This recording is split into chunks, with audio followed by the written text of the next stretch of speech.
Hi, I'm Emma Rosman. I am joined with Bari Weiss, who is a New York Times editor and who also recently wrote a book about anti-Semitism.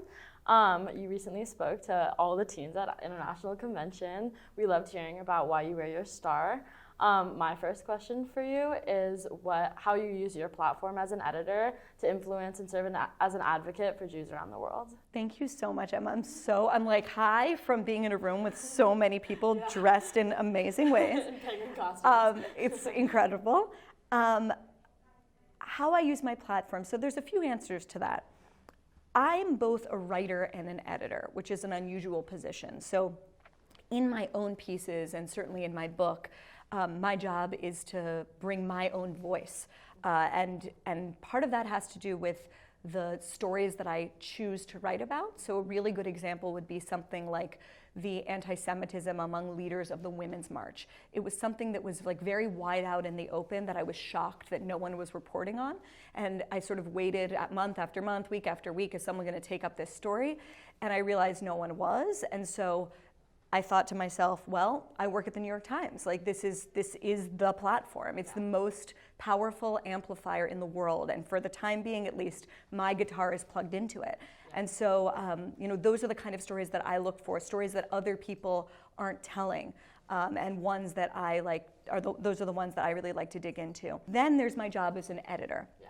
And my job as an editor specifically is to bring in the kind of voices, young but also politically diverse, who wouldn't necessarily appear in the pages of the New York Times. One voice that I'm really proud to have brought into the Times is the Israeli writer Mati Friedman. His latest book is called Spies of No Country. That's a plug for those of you who haven't heard of it. He's really, really wonderful. I'm working with him on a piece right now about the Rihanna of Israel. Her name is Nasreen, and it's a really amazing story because she was born to an Arab Muslim family in Haifa. She has since sort of become Jewish, and it's a real story that otherwise wouldn't be told in a place like the New York Times. And then I also really try and bring younger people or people who wouldn't necessarily think that they have the standing, let's say, to appear in the Times. So one good example of that is I had read a small news item last year about an Iranian chess player, a young woman named Dorsa Darakhshani, who left the Iranian chess team as a huge champion because she refused to wear a mandatory hijab. She refused to cover her hair. So she is now living in the US. I met her at a chess club where she likes to play downtown in New York. And she'd never written an op-ed before, and English is her second language. So over the course of weeks and months, we talked about the piece she would write, and ultimately that resulted in a piece about why she's becoming an American and why she chose to move here.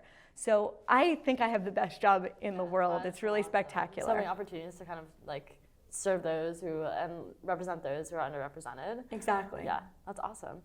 So you mentioned like young people and how you also like to hone in on that.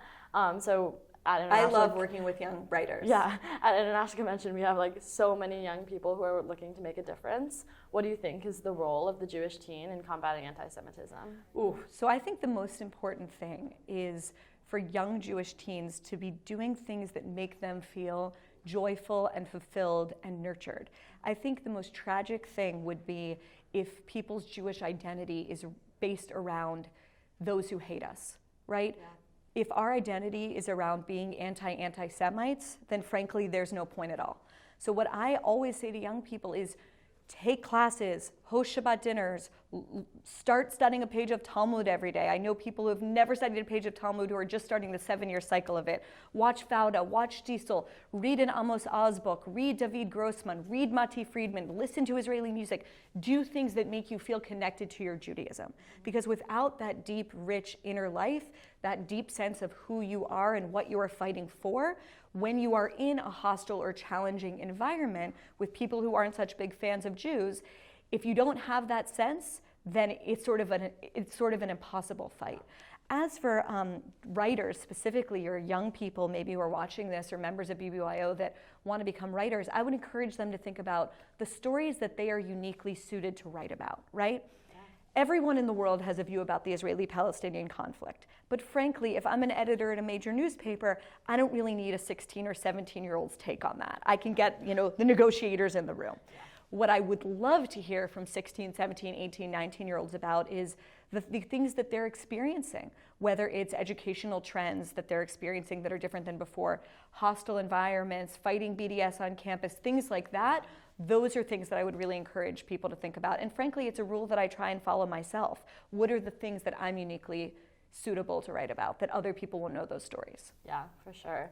BBYO has started to make anti-Semitism, especially education on how to deal with anti-Semitism on like campuses and hostile environments, like you said, and making resources to kind of handle on how we should handle that kind of stuff. For sure. What would you say like your favorite part of your job is right now? I know you kind of tuned into that right now. My favorite part of my job, I mean, to me, I'll say two things.